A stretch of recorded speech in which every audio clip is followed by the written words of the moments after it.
Murid-murid sekalian, hari ini cikgu akan bincang latihan kata ganda dalam buku Tata Bahasa muka surat 46 dan 47. Kita tengok soalan 1. Suasana di pasar malam ini, jawapan yang diberi adalah pilihan yang diberi adalah rio rendah, kacau bilau, lintang pukang dan gelap gelita. Lintang pukang bermaksud run without direction. Boleh kata Ali dikejar oleh anjing lalu berlari lintang pukang. Gelap gelita bermaksud very dark. So untuk soalan 1, jawapan yang betul adalah rio rendah, kerana dalam gambar kita boleh nampak ada banyak orang di pasar malam itu. Seterusnya kita tengok soalan 2. Rambut pengemis itu dan badannya berbau busuk. So kita boleh tengok dalam gambar, pengemis itu rambut dia calabala. Calabala sebenarnya bermaksud scratch marks. B, compang-camping. Compang-camping biasanya digunakan untuk baju yang koyak. Kita boleh kata baju pengemis itu compang-camping. Lepas tu C, pucat lesi. Pucat lesi membawa maksud pale. Contohnya Abu sakit dan dia kelihatan pucat lesi. Dan seterusnya D, kusut masai. Kusut masai biasanya bermaksud messy, tapi terutamanya dia akan diguna untuk rambut. Jadi untuk soalan 2, jawapan yang betul adalah D, kusut masai. Rambut pengemis itu kusut masai. Okey, seterusnya kita tengok soalan 3. Puan Lina menggunakan untuk menyedapkan masakannya. So kita ada pilihan lau pao, maksud dia makanan. Lepas tu B, kuih muih.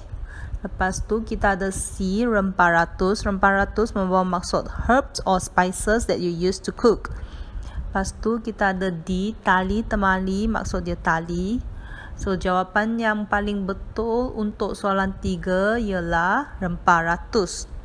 Seterusnya soalan 4. Berdasarkan gambar, budak yang terjatuh ke dalam sungai itu sambil menjerit meminta tolong. So dalam gambar kita boleh nampak budak itu terjatuh ke dalam sungai. Untuk A, terkapai-kapai, maksud dia struggling. Like when you fall in the river and then you struggle. Seterusnya B, tercunggap-cunggap dan termenggah-menggah. B dengan D adalah sama maksud. Maknanya kalau kamu berlari, lepas berlari kamu akan tercunggap-cunggap. You breathe rapidly. Lepas tu C, terkenyit-kenyit bermaksud eye blinking. So untuk soalan 4, jawapan yang paling betul adalah terkapai-kapai. Murid-murid sila tulis maksud jawapan di dalam buku tata bahasa anda. Seterusnya kita tengok soalan 5. Pertandingan mengira. Mengira maksud dia calculate. Dengan menggunakan apa sedang dijalankan di dewan sekolah. Kelip-kelip maksud dia firefly. Lepas tu guli-guli. Lepas tu C, dekat-dekat. Dekat-dekat maksud dia sempua ataupun abacus. Lepas tu D, ubur-ubur. Ubur-ubur sebenarnya adalah jellyfish. So jawapan yang paling betul untuk soalan 5, pertandingan mengira, ialah C, dekat-dekat. Seterusnya soalan 6. Pak Lokman, kepala Saifu sambil memuji kejujurannya.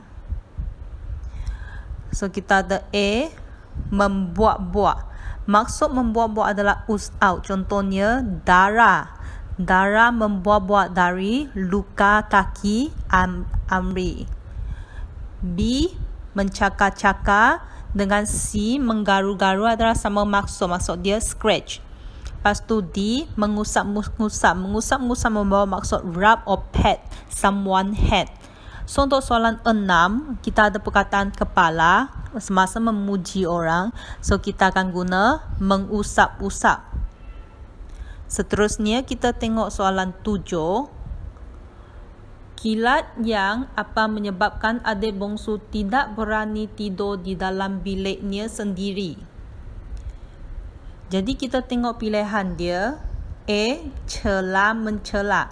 Cela mencela sebenarnya maksud dia cursing, when you curse someone like in a very bad way. Seterusnya B. Sabong menyabong. Okay, sabong menyabong bermaksud lightning strike. Lightning strike, lightning adalah kilat. Kilat adalah lightning.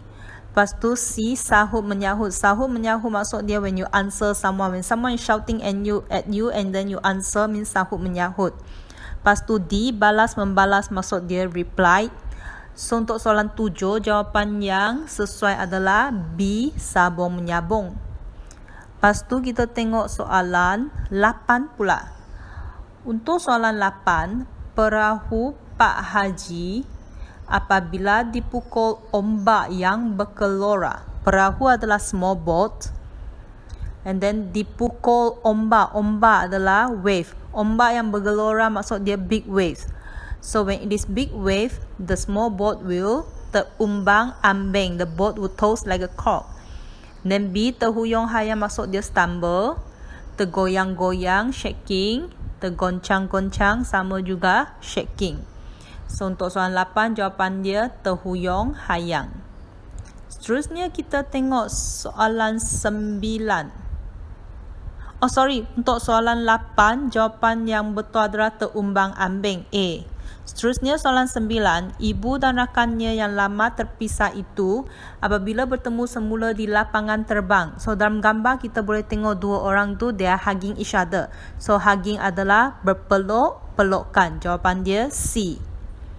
Seterusnya soalan 10, bunyi yang bersih boleh menyebabkan kerosakan pada telinga. If there's like loud noise, it will hurt our eardrum, gegendang telinga. So jawapan dia sepatutnya A. Di sini cikgu akan bagi tahu the langit maksud dia dalam sila tengok dalam gambar.